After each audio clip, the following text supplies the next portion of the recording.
Nangalakal sa Koridor Part 2. Hello, hi mga nay! Kung naaalala nyo sa Part 1, hindi nga natapos yung aking paglilinis ng mga kalakal. Kasi naman, kailangan kong pagupitan si kuya, kaya humiram muna ako sa aking kapatid. At papalitan ko na nga lang kapag ka naibenta ko yung aking mga kalakal. Kinabukasan na kasi yung backyard camping nila kuya at may pasok pa nga sila sa umaga, kaya hindi ko na nga siya mapapagupitan. Kaya inihabol ko magupitan siya ngayong gabi para kinabukasan mag-aayos na nga lang kami ng mga gagamitin niya. Nga rin ang pagpapagupit ngayon, dating 80 pesos lang na pagpapagupit, ngayon 100 na. Hindi ko na nga naisabay pagupitan yung 2 bulinggit kasi hindi na nga aabot. Susunod na lang sila kapag medyo okay na yung pangsahod ni bossing. And fast forward na to, kinabukasan maaga nga rin akong naghanda at tinapos ko yung aking mga naiwan na pitpitin. At pinagkasya kong maigi doon sa malaking toner bag. Bali, pangatlong araw ko na nga pala na naglilinis nito mula nung nanguha kami sa korehidor. Ako lang naman kasi mag-isa ang naglilinis. Kapag gusto lang tumulong ni kuya sa pagpipitpit at paglalagay nga dito sa jumbo bag, saka lang siya. Tsaka may pasok kasi sila, kaya kapag umuwi lang siya, saka lang siya nakakatulong sa akin.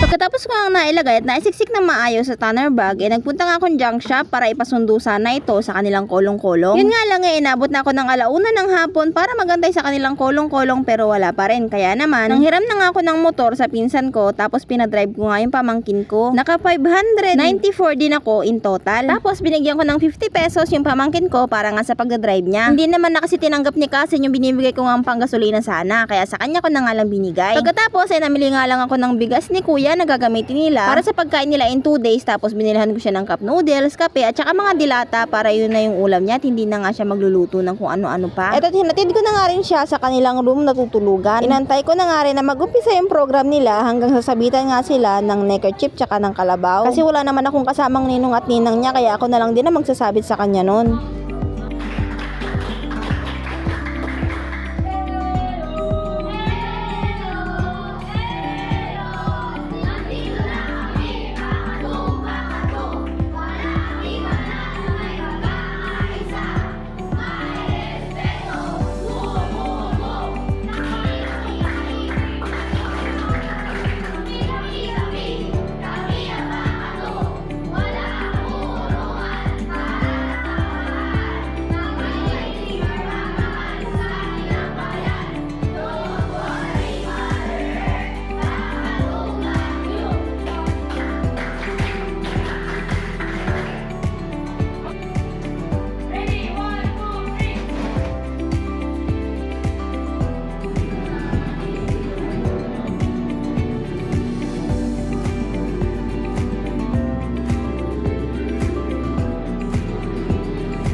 Hindi ko na nga nakuhanan yung iba pang detalye ng mga events nila sa school kasi nga kailangan na silang iwanan dun sa loob at bawal na nga yung mga parents. Pero buti na nga lang at nakakuha ko ng pailan-ilang pictures galing sa kanilang adult leader. Kaya kahit papano may remembrance nga si kuya. At fast forward na nga uli, Sabado ng hapon, sinundo ko na nga rin ulit si kuya. Hindi pwedeng hindi siya susunduin kasi nga medyo marami siyang bitbit. Medyo late na nga ako nakapunta ng school kasi nga wala kaming GC sa room. At umaasa lang ako sa GC nung kapatid kong grade 4. Natatawa nga ako kasi bawat makasalubong ko na Boy Scout na galing sa school tatanong sila sa akin na akala ko ba kasali yung anak mo sa Boy Scout? Opo, kasali po. Ngayon pa lang ako susundo. Tapos natatawa sila kasi late na nga daw ako. Yung nabasa ko kasi sa GC 5 PM daw yung labasan nila pero 4 PM pa nga lang ay nag-chat na sa GC na pwede na nga daw sunduin ng mga bata. Finally nakarating na nga rin ako sa school ni kuya. At maraming salamat sa'yo sa pagsama mo sa akin sa video na to. Hanggang dito na nga lang po muna ang kwento ko. Thank you for watching.